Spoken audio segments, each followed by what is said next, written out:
Lemon sugar coffee का ये वाला फेस पैक आपकी तवे जैसी झुलसी हुई काली स्किन को भी ग्लोइंग ब्राइट और मक्खन मलाई की तरह गोरा चिटा कर देगा। सबसे पहले साफ़ सुथरा बर्तन ले लेना है, उसके अंदर इंस्टेंट कॉफ़ी आपने ऐड कर देनी है। कॉफ़ी कोई भी ले सकते हैं, साशे भी ले सकते हैं, नो प्रॉब्लम।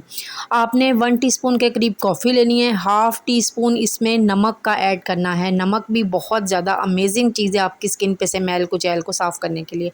1 चम्मच यानी 1 टीस्पून के करीब आपने पिसी हुई चीनी, चुटकी भर मीठा सोडा जो खाने वाला सोडा होता है वो ले लेना है। थोड़ी सी आपने इसके अंदर शैम्पू ऐड कर देनी है। अगर आप अपने फेस पे लगा रहे हैं तो शैम्पू को स्किप कर दीजिएगा। अगर हाथ पाँव पे लगा रहे हैं तो शैम्पू लगा डाल लीजिएगा। उसके बाद 1 टीस्पून के करीब कोकोनट ऑयल और फ्यू ड्रॉप्स आपने ले लेने हैं जी लेमन जूस के। लेमन जूस आप फ्रेश भी ले सकते हैं, जो फ्रेश लेमन होता है उसका जूस ले लीजिए, तकरीबन हाफ़ लेमन का जूस ले लीजिए।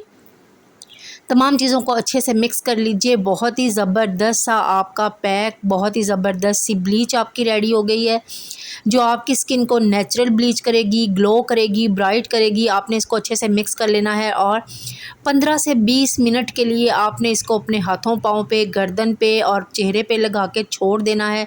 उसके बाद मसाज करना है और धो लेना है। अल्लाह हाफ़िज़।